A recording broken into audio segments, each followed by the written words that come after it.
So can you see the slides? Can you all see the slides? Yeah.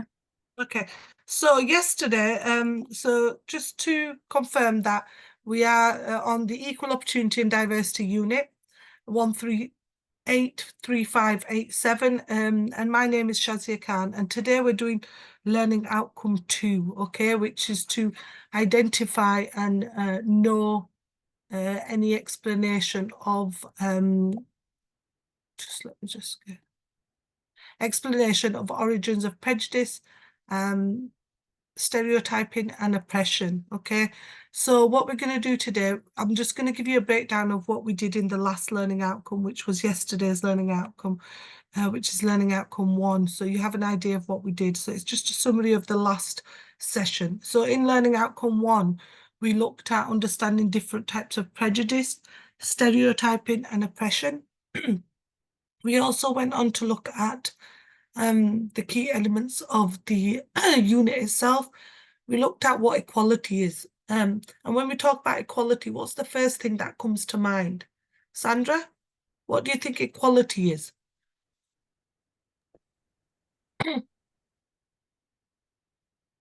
What do you think equality is, Sandra?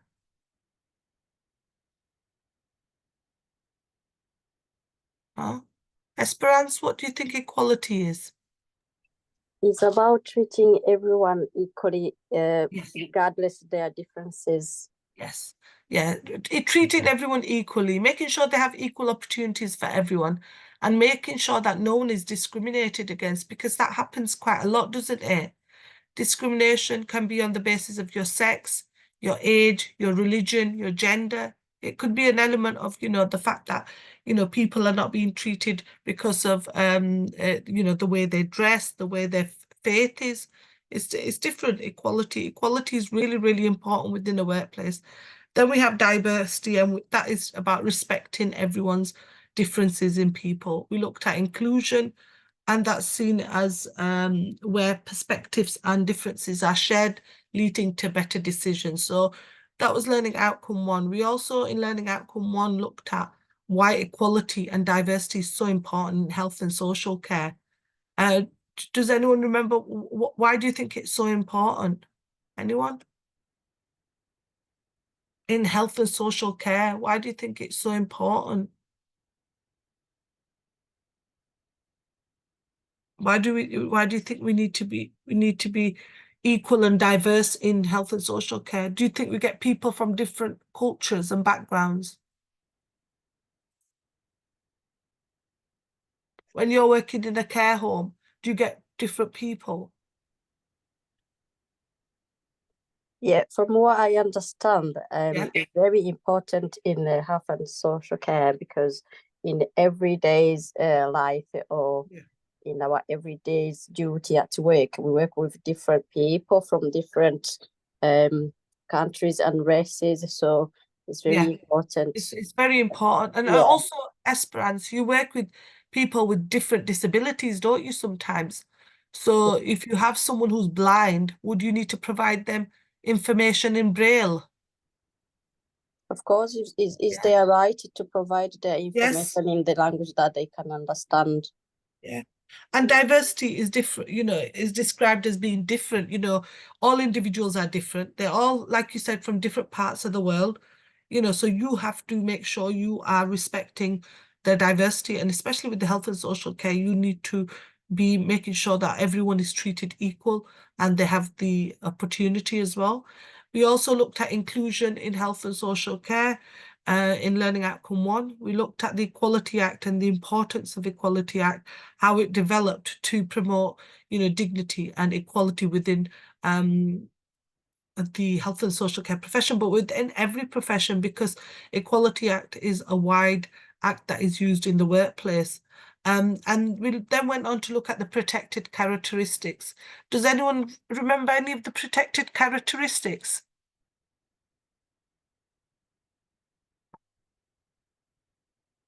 Within the Equality Act. So we shouldn't discriminate on the basis of age, disability, religion, sex, sexual orientation, pregnancy, race, gender reassignment. So these are protected. And the reason they're protected is because they are the ones that discriminate the most. We looked at direct discrimination and indirect discrimination and gave you some examples as well. We looked at discrimination on the basis of labeling, stereotyping, and prejudice, and why that is so important within any profession, how people have negative attitudes and positive attitudes towards that. We then went on to look at defining and analysing examples of prejudice, stereotyping and oppression, and that was 1.1. So we looked at what prejudice is, the main causes of prejudice, looked at stereotyping and oppression. We then went on to look at the principles of social psychology, and we looked at ABC, which is affect, behavior and cognition, and went through each of them in regards to the elements of psychology. We then went on to look at elements of the psychological behavior and cognition. So things like what affect meant, prejudice and in-group favoritism, what behavior meant, discrimination, and what stereotyping meant. So we looked at elements of that. We also looked at elements of, gave you an example of in a village hall where there was a sign for a disabled person and how that impacts on elements of discrimination, where, you know, it's a sign that says wheelchair users.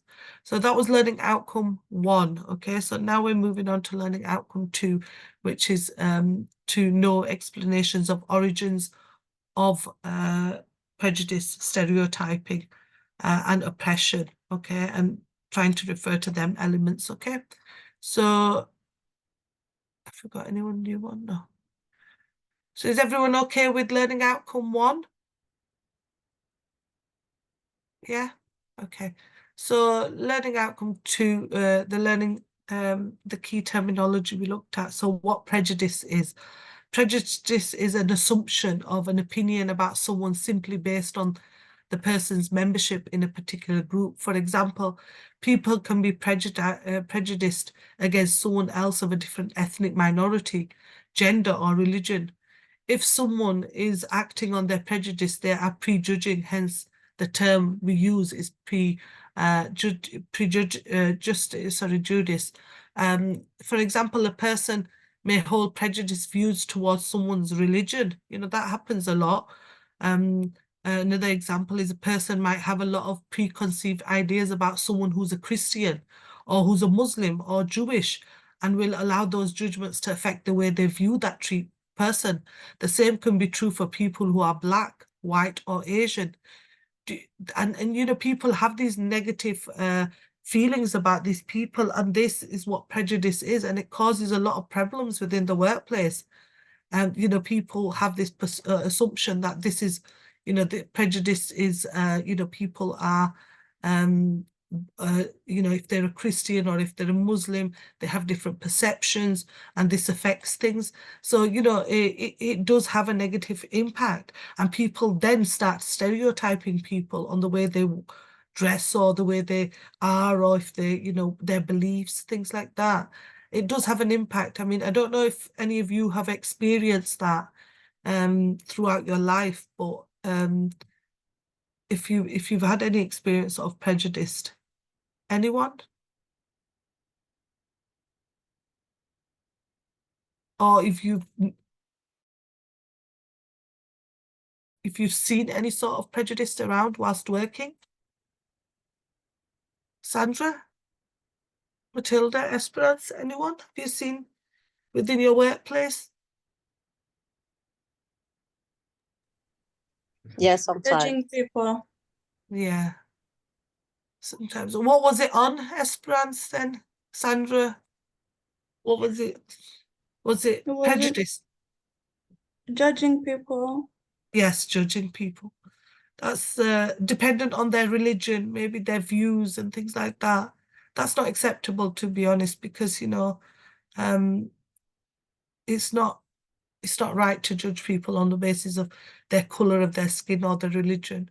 So then we go to discrimination, and discrimination is the behaviour of or actions usually negative towards an individual person based on, you know, sex. It could be, like we said, it's treating someone unfairly because they are or because they possess certain characteristics. And it could be the Equality Act identified, you know, 9 characteristics: age, gender, race, disability, religion, pregnancy and maternity, sexual orientation, gender reassignment, and marriage and civil partnership.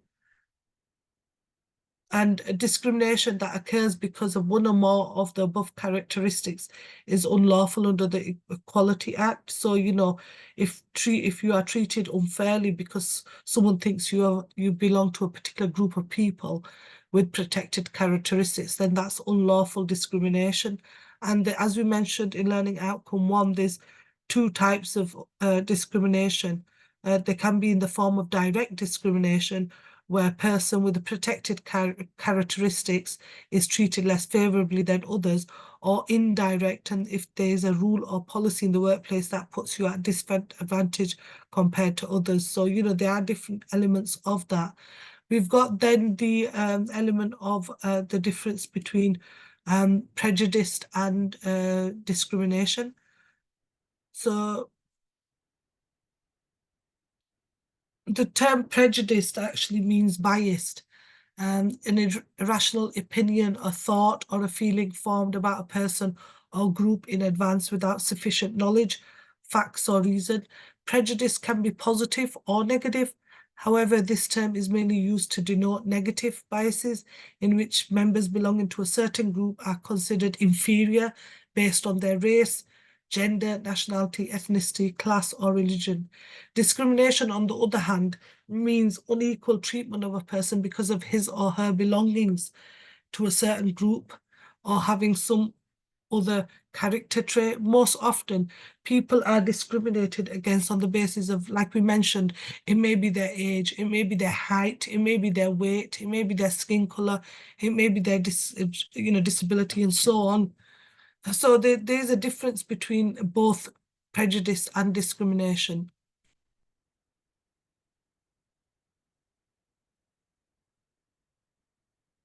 So examples of discrimination. So the first one we've got is race, okay? And that's racial discrimination and what that actually means. So that is, this was a historical thing. It identified to apartheid and World War II. So it went further on, you know, they looked at race discrimination includes direct and indirect discrimination. It's one of the protected characteristics under the Equality Act 2010. And it says that people must not be unfairly discriminated because of their colour, nationality, ethnic or national origins. So it could be anyone, you know, on the basis of their colour, ethnic origin. It could be whether you're Irish, whether you're Jewish, whether you're Muslim. It could be your skin colour. It could be your nationality. So race is quite a big aspect of it. So race discrimination based on that. So it could be discriminating on someone's race, on their gender, them being a different religion, them being from the example in World War, Nazi Germany, the Jews, their national origin. So, for example, someone could have Chinese origin and British nationality. So, you know, they could be discriminated on the basis of that.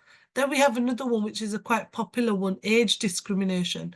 And this is when someone is treated differently because of their age in one of the situations covered. And that is still one of the protected characteristics under the Equality Act 2010. You know, so people, what is classed as age discrimination? It's directly someone that is of an actual age and they are discriminated against.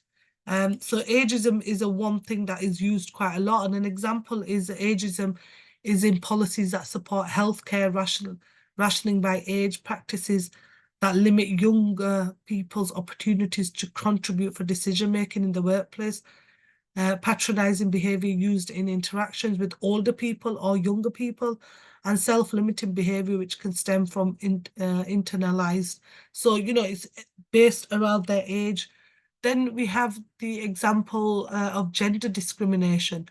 And the gender discrimination is means any inclusion or restriction made on the basis of gender that creates barriers for girls, boys, women, or men, and in recognizing, enjoying, or exercising their full and equal human rights.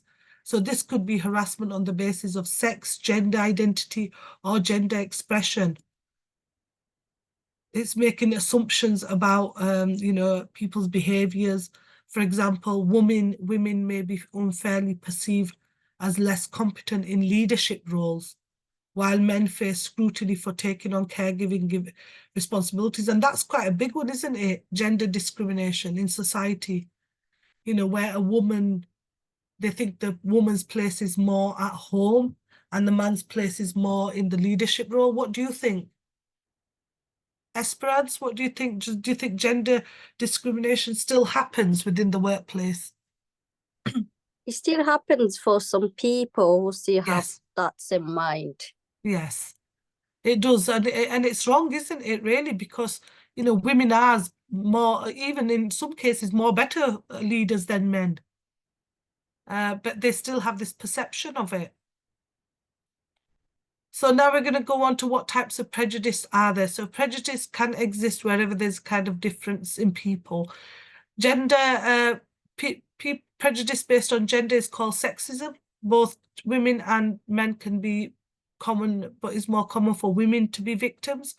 Then you have prejudice based on national groupings, which we've just gone through, and race on racism, colour prejudice, also possible that racism can occur between people of the same colour. You know, maybe you're from a different caste or maybe you're from a different tribe. It could be based on your ethnicity. There are forms of prejudice that combine religion and race, and it can be difficult to distinguish between the two elements. So prejudice towards Jews is called anti-Semitism, and prejudice towards Muslims is called Islamophobia. Prejudice towards homosexual is called homophobia. When people, young or old, suffer from prejudice because of their age, as we mentioned, some example, ageism. Other main categories of prejudice are concerned with social class, disability, lifestyle, and choices and appearances. So now we're going to be looking at elements of EVAT 2.1, evaluate explanations of origins of prejudice, oppression, and stereotyping.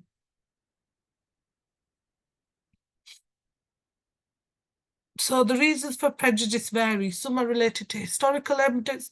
Do you think it's been a historical element of it? Do you think it's been happening over history, over time? Because we mentioned the, you know, the element of Nazi Germany and the Jews. So this has been a historical element. It's been happening over time. It's not just something that's new. It may be, you know, you may have been a victim to bullying in your school because you were a child that was a Muslim or a child that was, you know, a Jew, and the basis of that. So it has been happening over time, and prejudice is an element of ignorance, you know, where people ignore their prejudice and feel like they're superior, so they can bully someone. So it has happened over time, and it's a historical element that's come into place years ago. But going back to the Jews, going back to the Nazis, it has happened. Going back to Windrush as well, you know, it has happened over time, and it's still going on now. Theories of prejudice. There are four main theories of prejudice. The four main ones are social identity theory, the scapegoat theory, the authoritarian personality theory, and the culture theory. These theories attempt to grasp where prejudice comes from and what looks like in specific individuals. All theories have involved placing blame on minority culture or background. Conflict theory also plays a role in prejudiced behavior when resources are limited and someone from a minority background receives resources. So they are, you know, typically they are these theories play a big role in identifying elements of prejudice. So, you know, these theories we're going to go through each of these theories to identify elements of it so that you're able to understand certain elements. So the first one is the social identity theory.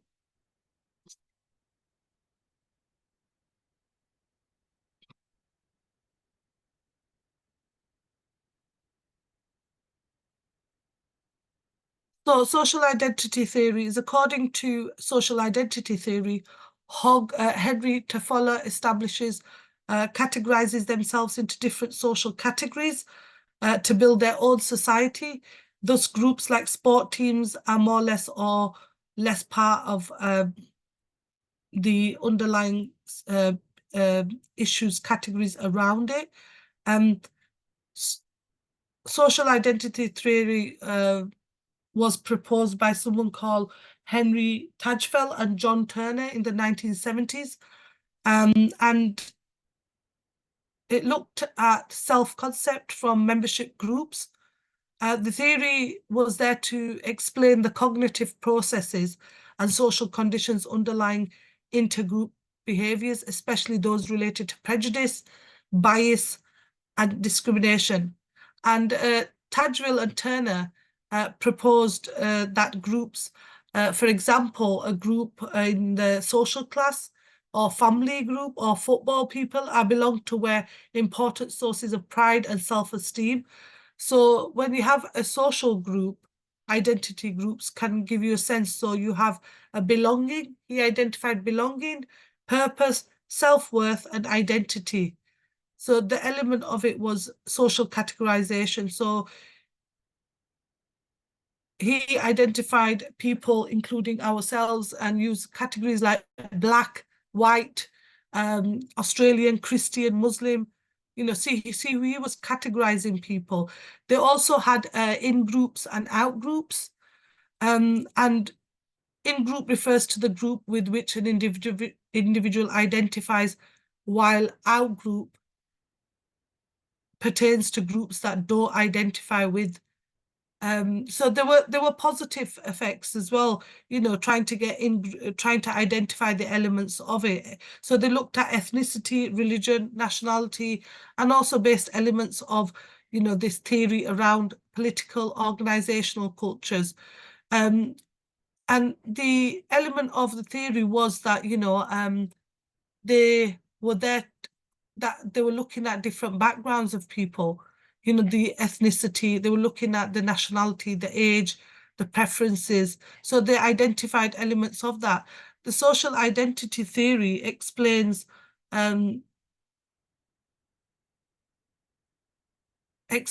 group phenomena based on social context, such as, you know, your identity, your norms, your status, you know, it would be your religion, your nationality, your grouping, you know. So it is a theory that is used quite often.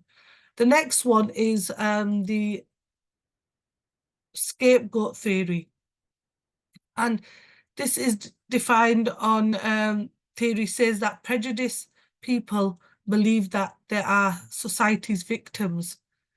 So exploitation theory maintains that intolerant individuals abuse others, whereas scapegoaters feel they are being abused themselves. So, you know, it's an element of, you know, is an element of blaming an out-group.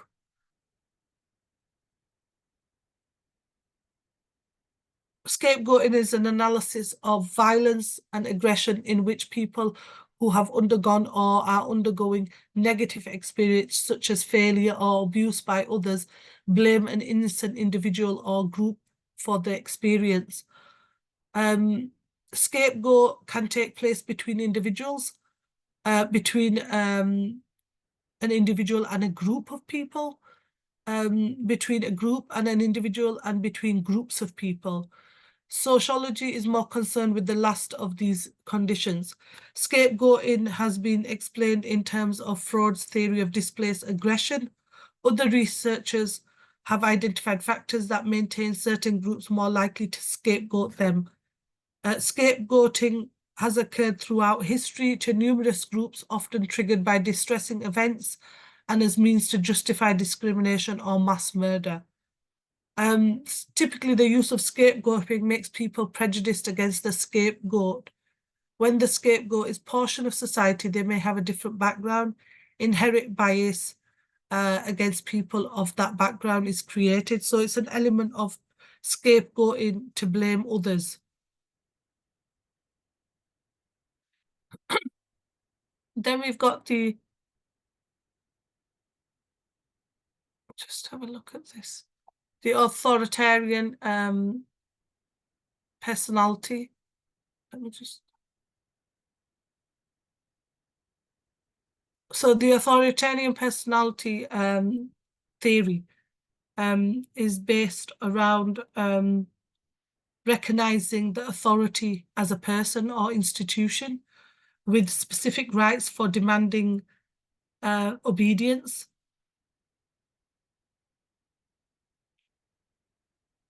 The authoritarian personality was first identified by Adorno et al.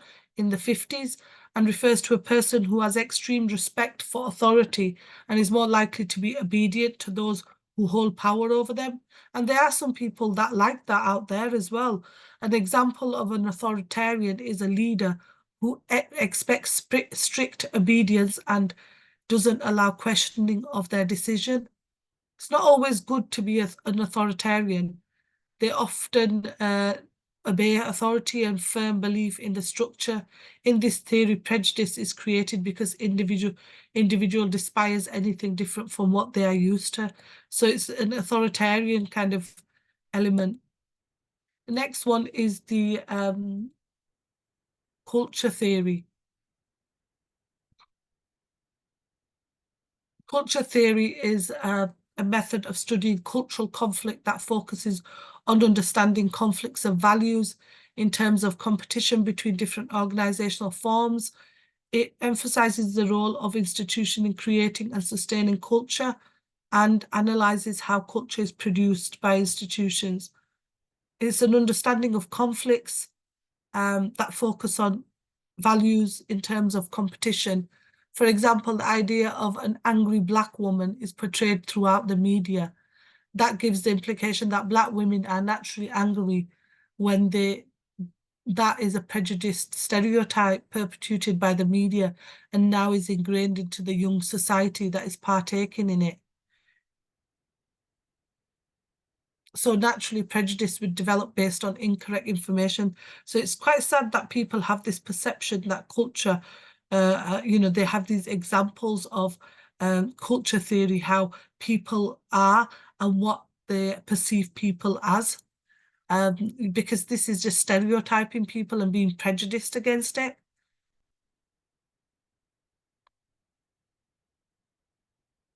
Then we've got prejudice examples. So having a negative view of people from majority culture is an example of prejudice. Thinking that a Black man in a hoodie is probably engaging in illegal activity is prejudice. Observing that a Muslim facing east and praying at noon and being angry is prejudiced. It's quite sad to that people have these,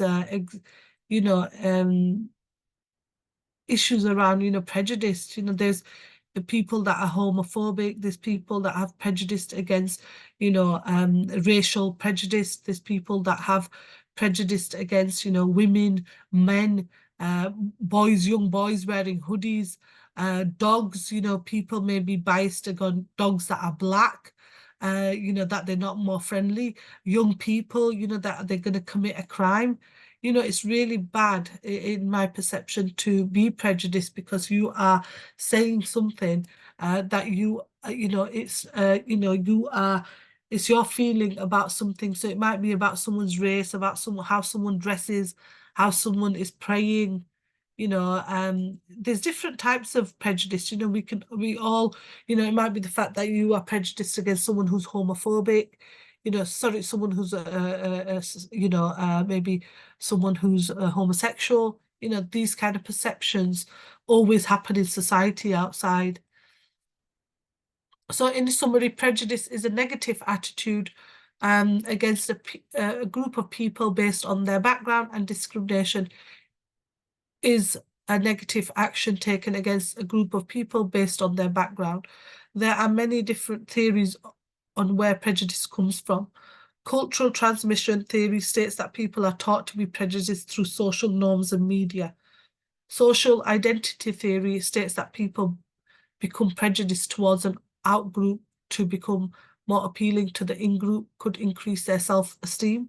Some people are believed to have authoritarian personalities that are rigid and structured, obedient to authority, and Black and white thinkers, that thinking prohibits them from acknowledging the goodness of other cultures and backgrounds that differ from their own. Scapegoat theory states that majority culture needs someone to blame for their mistakes and failures, so they blame a less powerful group. So anyone they can pick on, anyone they can find to blame, they would blame them in regards to scapegoating. And then we've got lastly conflict theory, which looks at states that when resources or rewards are scarce and the minority has unequal or more access to them, the majority culture will become more prejudiced and potentially aggressive. So these are the elements of the theories in regards to prejudice, and a summary of what we've just done in regards to the theories. So now we're going to look at stereotyping and the elements of stereotyping. So stereotyping are characteristics that society instinctively attributes to groups of people to classify them according to their age. It may be according to their weight. It may be occupation, skin color, their gender. Sexual stereotyping involves associating girls and boys with separate, at times opposing characteristics, so it could be unfair and untrue belief about someone. So, for example, women are stereotyped as caregivers who work in the household, and the fact that if traditionally that has been the element of it, that women are used as stereotypes at home, which is what people do. It's element of their belief that women should be at home and they are good caregivers at home, which is not the case anymore. It could be, for example, there's a stereotype about dumb blondes, which might lead to people to expect girls from blonde hair to be less academic. Teacher stereotypes can be one of the factors that can affect differential achievement for different groups of people. Teachers also stereotype, thinking, people that are from a different culture will study more than, will be more bright. For example, an example would be from Chinese people. They have this perception that, Chinese people are more clever in regards to, they are studied and think there are different types of stereotypes that serve different people, implicit and explicit.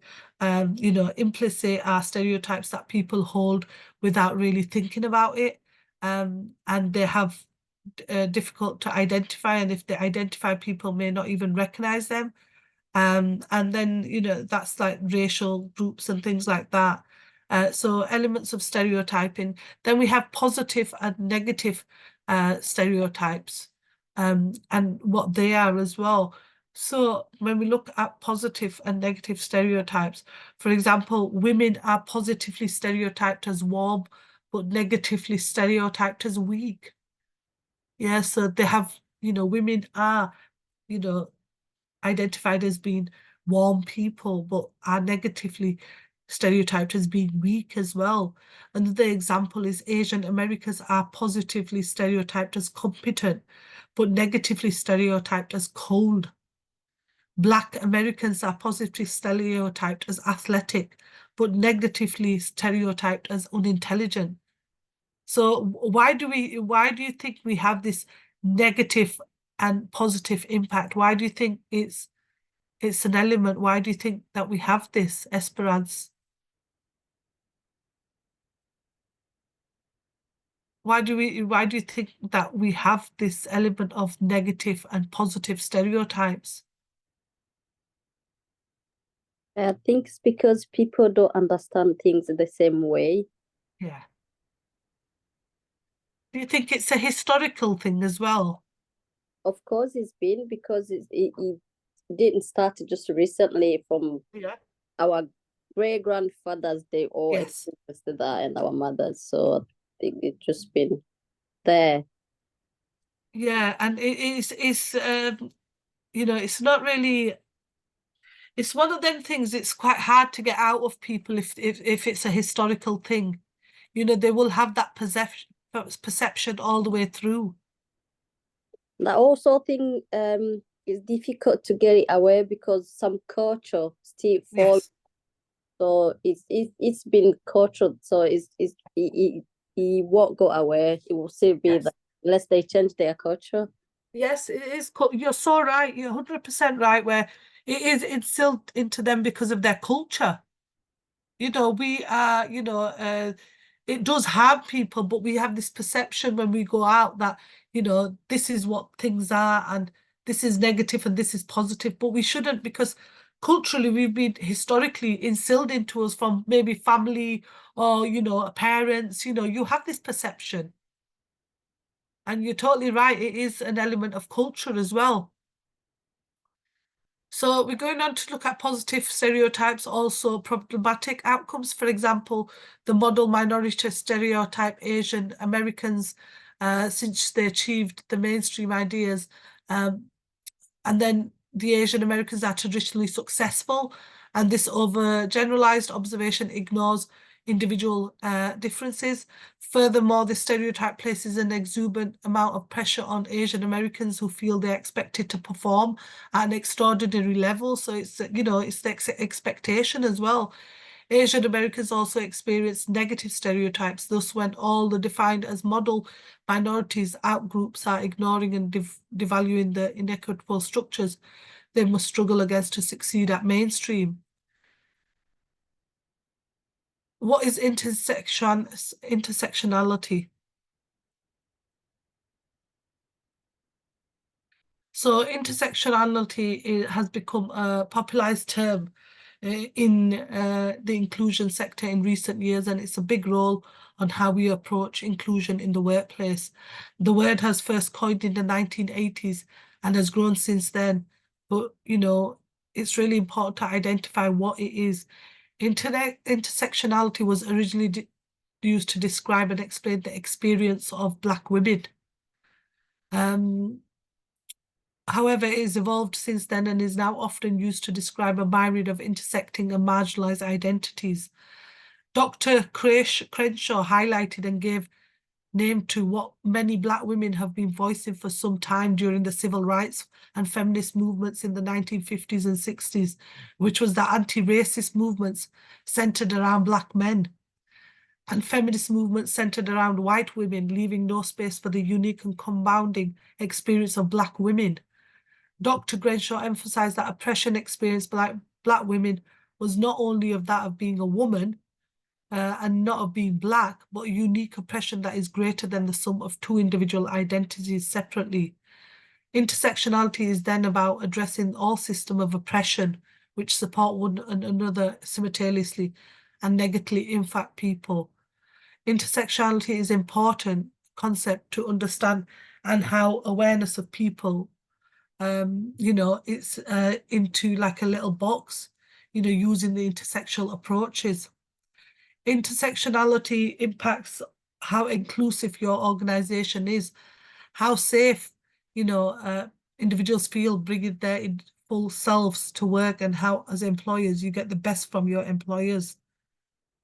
Lack of intersection approaches to inclusion can show up in many ways in the workplace, such as, you know, things like wage disparities, lack of diverse representation at leadership level, lack of workplace opportunities and progression. So, you know, intersectionality has been used an element, but like we mentioned, it was more over the fact that a Black man who identifies as a transgender would certainly have life experiences than a Black man who identifies as a cisgender. So this was an example of intersectionality in regards to how it was highlighted historically in the 1950s. It wasn't something that's just come about now. It is really important now as well, because it looks at interlocking systems of oppression, and it plays an element of it plays a big part in an individual's life. And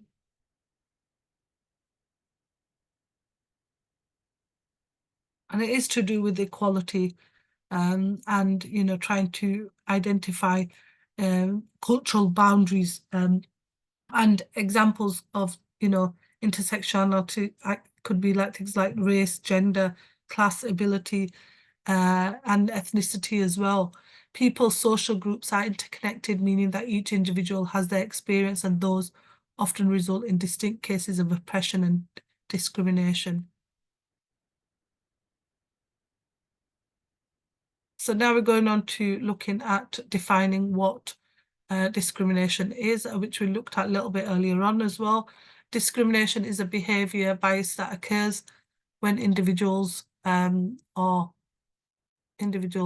in groups take actions based on the negative prejudice that have towards outgroups. Discrimination is type of prejudice, judicial treatment based on a person's social identity. For example, if a person has a name that is typically associated with countries in Central or South America, they may be denied a job interview simply due to the name listed at the top of their resume. In this case, they have been discriminated against based on negative prejudices, and employers may have about their nationality, ethnic group, language, or immigration status. And I think that happens a lot, based on the element of, their individual's name as well. It's quite an important origins of stereotyping.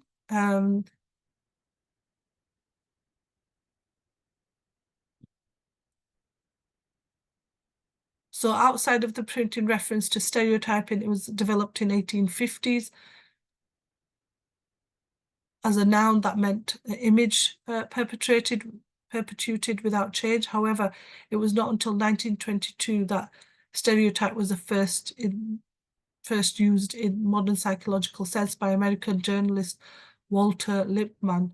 In social psychology, stereotypes generalize belief about a particular category of people. It's expectation that people may have about every other person. It could be an expectation of the group's personality, preferences, appearance, or ability. Stereotypes are sometimes overgeneralized, inaccurate, and is information, but sometimes can be accurate.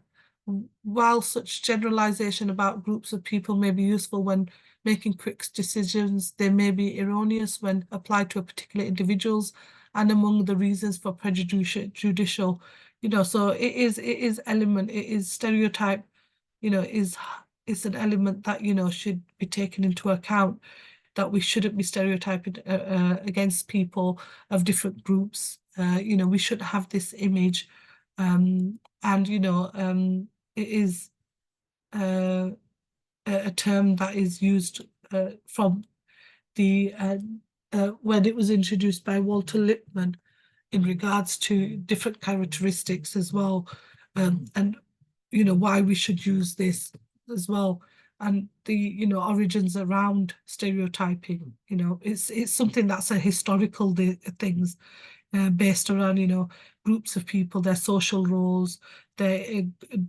created through any sort of conversation, and people have this stereotypical image. Then we've got the early theories of stereotype that was introduced. So the early theories of stereotyping that were introduced by Katz and Braley in 1932 argued that ethnic stereotypes were uniformly negative.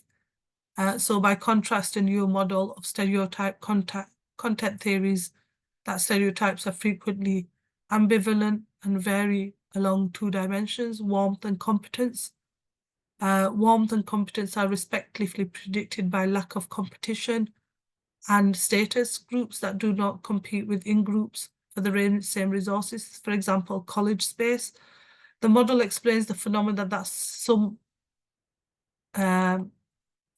outgroups are admired but disliked, whereas others are liked but disrespected. This model was empirically tested on a variety of national and international samples and was found to be reliably predict stereotype. Origins of oppression. So how oppression came about in regards to the origins of it. So oppression is the expression repeated, widespread, systematic injustice. It need not to be extreme and involve the legal system. And prior to the development of agriculture and hunt-gathering fishing societies were mainly cooperative. Since then, these very nomadic societies generally did not accumulate and preserve any sort of foods. And there were societies that came about and there was levels of conflict and oppression within such societies. That's when oppression came about historically a long, long time ago, where it looked at treating people unjustly. It's a malicious or unjust treatment of or exercising of the power of a group of individuals, often in the form of governmental authority or cultural. It is related to regimentation, class, society, and punishment. Oppression may be overt or covert, depending on how it is practiced. And the oppression also refers to discrimination when the injustices does not target and not directly afflict everyone in society, but instead targets or disproportionately impacts specific groups of people.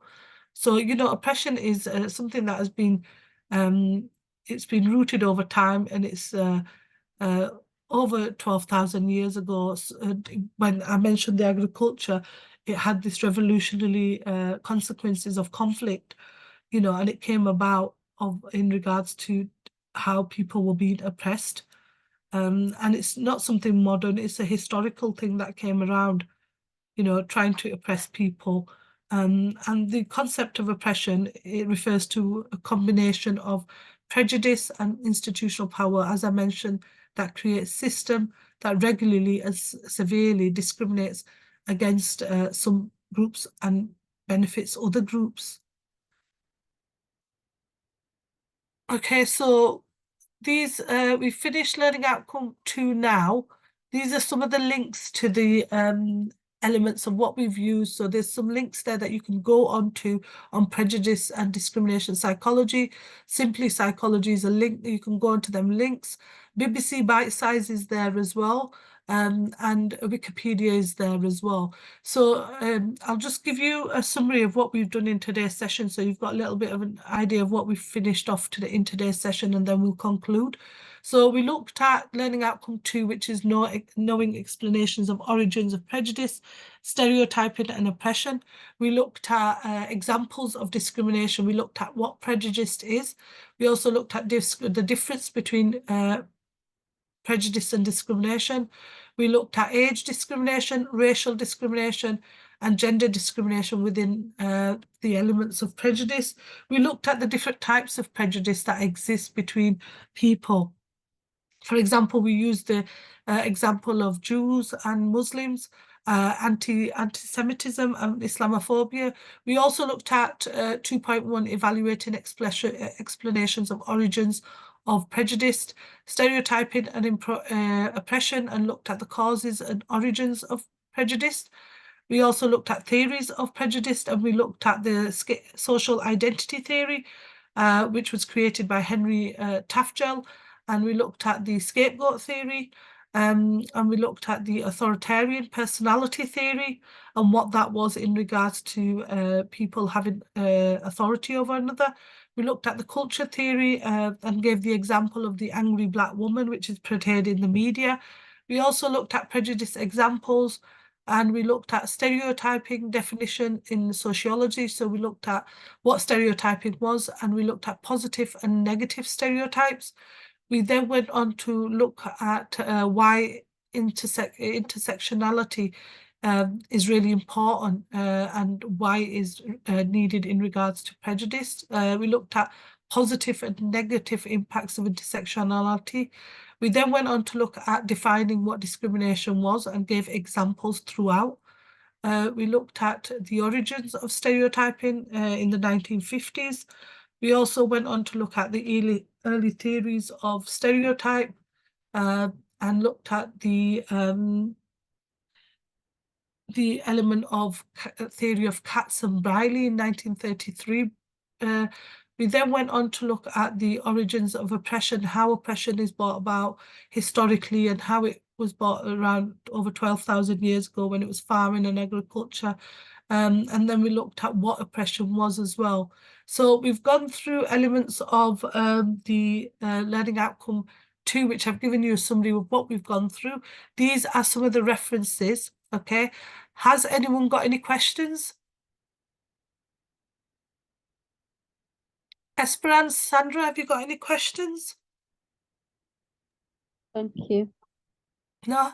If there's anything you don't understand, you could, email learnerwork@ukvarsity.co.uk. Any sort of referrals to ebooks and any journals or anything additional reading is on Moodle for you. Okay, so you can get onto Moodle, have a read of ebooks, any additional readings that are on around this area, this unit are on Moodle. And also all the recordings for Learning Outcome 1, yesterday's session and today's session will be on Moodle for you to refer to as well. Submission of your assignment is on learnerwork@ukvarsity.co.uk, and that is 2 weeks after the completion of the unit. So the unit will be completed next week, and then you have 2 weeks after that to submit the assignment. But the final, so we've got a Learning Outcome 3 next Saturday, and then we've got the assignment discussion where I'll go through the assignment, what is expected of you, and how you do the assignment. Okay? Has anyone got any questions before we finish the session? Esperance, Sandra, any questions? No? No, thank you. Thank you. Thank you for attending today's session, and I will see you in the next session. Thank you. Sandra, are you okay? Yeah, I'm okay. Okay, so I will see you in the next session, which is next week, okay? Thank you for attending the session, and thank you for your cooperation in the session. Thank you.